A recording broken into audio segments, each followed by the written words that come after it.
Сәлеметсіздер ме? Бүгін біз балалар мен жиі ересектер арасында кездесетін жіті респираторлық вирустық инфекциялар, яғни орысшалап айтқанда ОРВИ туралы сөйлесетін боламыз. Бұл аурулардың белгілері қандай, емдеу әдістері және де алдын алу шараларын талқылайтын боламыз. Ендеше бастайық. Жалпы жіті респираторлық вирустық инфекция бұл ауа тамшылау жолмен берілетін жоғарғы және төменгі тыныс алу жолдарын зақымдайтын вирустық аурулардың тобы. Бұлар негізінен риновирустар, аденовирустар және коронавирус сияқты вирустар болып табылады.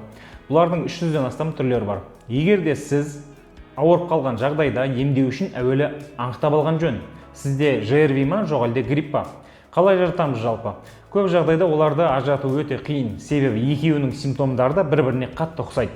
Бірақ та тәжірибелі дәрігерлердің айтуы бойынша грипп кезінде буын, бұлшықеттердің сырқырауы, тамақтың ауырсынуы қатты жүретіні байқалған. ЖРВИ кезінде тамақ ауруы да болуы мүмкін. Сол себепті оларды ажырату қиындау. ЖРВИ қосымша суық тию, фарингит, ларингит және бронхит, тіпті пневмонияға да алып келуі мүмкін. Балаларда жіті респираторлық вирустық инфекцияның белгілері мынандай болуы мүмкін.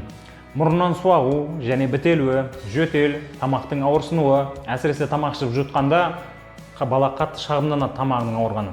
Баланың көңіл-күйінің түсуі, әлсіздік, тез шаршау, температураның аздап көтерілуі, қосымша белгілер ретінде бас ауруы, іштің ауруы немесе іштің өтуі байқалуы мүмкін. Балалардың иммундық жүйесі әлі толық дамымағандықтан бұл симптомдар күштірек болуы мүмкін. Ересекте жіті респираторлық вирустық инфекцияның белгілері жиі мыналарды қамтиды. Мұрыннан су ағу, түшкіру, жөтел және тамақтың ауруы, температураның аздап немесе жоғары көтерілуі, бас ауруы және жалпы әлсіздік. Ересектерде симптомдар әдетте жеңіл болады, бірақ бұл ауруларды елемеуге болмайды. Уақытында емделген жағдайда ешқандай асқынулары болмай, сіз толығымен сауығып шығасыз. Балаларда жіті респираторлық вирустық инфекцияны емдеу мыналарды қамтиды. Жалпы демалу және сұйықтықты көбірек қабылдау. Баланың жеткілікті сұйықтық ішуін және демалуын қамтамасыз етіңіз. Температураны түсіретін дәрілер. Температураны төмендету үшін қауіпсіз препараттарды, мысалы парацетамол немесе ибупрофенді қолданыңыз. Симптомдық емге жалпы жөтел және мұрынның бітуін жеңілдету үшін тұзды ерітінділер мен ингаляциялар қолдануға болады. Егер баланың дерті асқынса, температура ұзақ уақыт бойы жоғары болса, немесе жағдайы ауыр болса, дәрігерге қаралу қажет. Себебі дәрігер екіншілікті инфекция қосылған жағдайда антибиотик тағайындау қажет па, қажет емес па анықтау керек. Әдетте антибиотик вирустық ауруларды емдеуге қолданылмайды. Не себепті қолданылмайтынын келесі видеода сіздерге айтып беретін боламын. Ересектерде ОРВИ-ді емдеу шараларына мыналарды жатқызуға болады. Жалпы демалу және сұйықтықты қабылдау ең бірінші. Көп мөлшерде су ішсеңіз, сіз ағзадағы интоксикацияны төмендетесіз. Науқастың жағдайын жеңілдететін дәрілерге парацетамол немесе ибупрофен, температура мен ауырсынуды жеңілдететін. Белгілерді жеңілдету мақсатында мұрынға тамшылар, тамаққа постилкалар немесе жөтелге қарсы дәрілерді қолдануға болады. Қажет болған жағдайда тамаққа антисептиктер шашу қажет.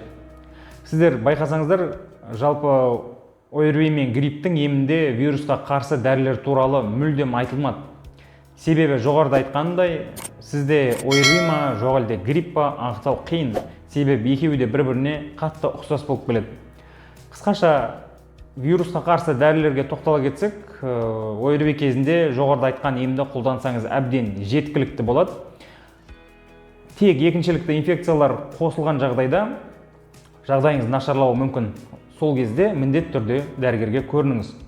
Ал егер сізде грипп болған жағдайда оның 3 типі бар. Сізде қайсысы екенін білмейсіз. Көбінше вирусқа қарсы дәрілерді грипптің қандай да бір типіне қарсы ойлап табылған. Мысалы, римонтадин ол грипптің А типінің штамдарына ғана жақсы әсер етеді. Ал жүктілік кезінде әйел адамға рұқсат етілетін жалғыз вирусқа қарсы дәрі ол оселтамивир. Грипптің А және Б типтеріне жақсы әсер етеді бұл дәрі. Жалпы айтпағым, вирусқа қарсы дәрілер бұл бір лотерея сияқты.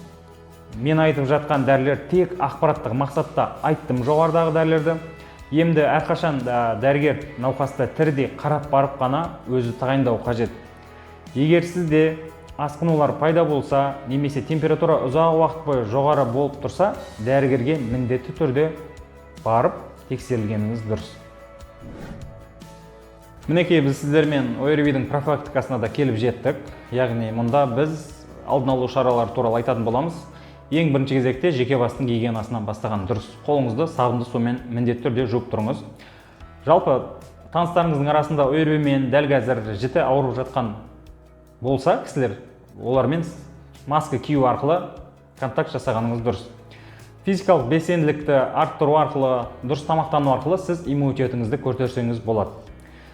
Күнделікті үйдің терезесін ашып, ауаны желдетіп тұрыңыз. Оған қосымша күнделікті үйде міндетті түрде, егер үйде ауырып жатқан кісілер болатын болса, влажный уборка міндетті түрде жасалып тұрсын. Ал сонымен бұл видеода өз мәресіне жетті. Бұл видео сіздерге пайдалы болды деген үміттемін. Егер сұрақтарыңыз немесе пікірлеріңіз болса, төменде комментарий бөлімінде қалдырсаңыз болады. Келесі видео, Алла қаласа, ОРВИ-дің емі кезінде жасалатын топ 5 қателіктер жайлы болады. Арнаға жазылуды және жаңа видеоларды жіберіп алмау үшін қоңыраушаны басуды ұмытпаңыз. Келесі кездескенше сау сәлеметте болыңыздар.